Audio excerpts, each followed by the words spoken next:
अरे हो हो हो हो हो, कुठे आहेस? कशी आहेस? बरी आहेस ना? तब्येत तर ठीक आहे ना? हे सगळे क्वेश्चन माझ्या व्हिडिओच्या कमेंटमध्ये आले. फक्त 2-3 दिवस मी व्हिडिओ टाकला नाही म्हणून. खरं सांगू, काल मला एक स्वप्न पडलं.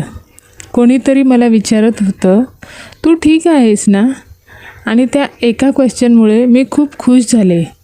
कारण कधी-कधी आपल्याला फक्त एवढंच हवं असतं, कोणीतरी आपली काळजी करतंय.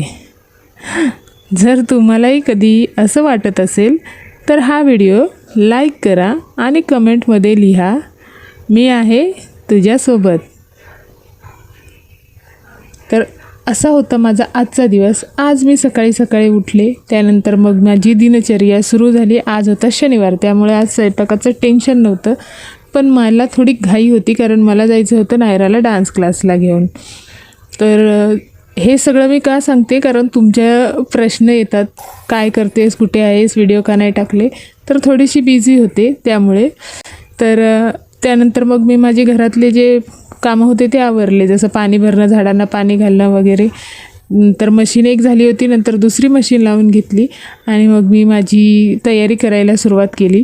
कारण आज क्लास लवकर होता. आता उन्हामुळे ना दुपारचा नाही, सकाळचा क्लास असतो. त्यानंतर मग मी मस्त अशी तयार झाले आणि नायराला पण तयार करून निघाले होते. त्यानंतर मग मी नायराला घेऊन डान्स क्लासला गेले. पण घाई एवढी झाली होती, जाताना लेट झालं होतं, त्यामुळे मग चहा नाश्ता झाला नव्हता. मग मी तिथे जाऊन मस्त असं बसल्या बसल्या बिस्किट खाल्लं. ॲक्च्युली कसं आहे, पैसे बचत करायचे आहेत आपल्याला, म्हणून मग 4 वेळा रिक्षाला पैसे घालवणं पॉसिबल होत नाही, म्हणून मग क्लास संपेपर्यंत मी तिथेच थांबते.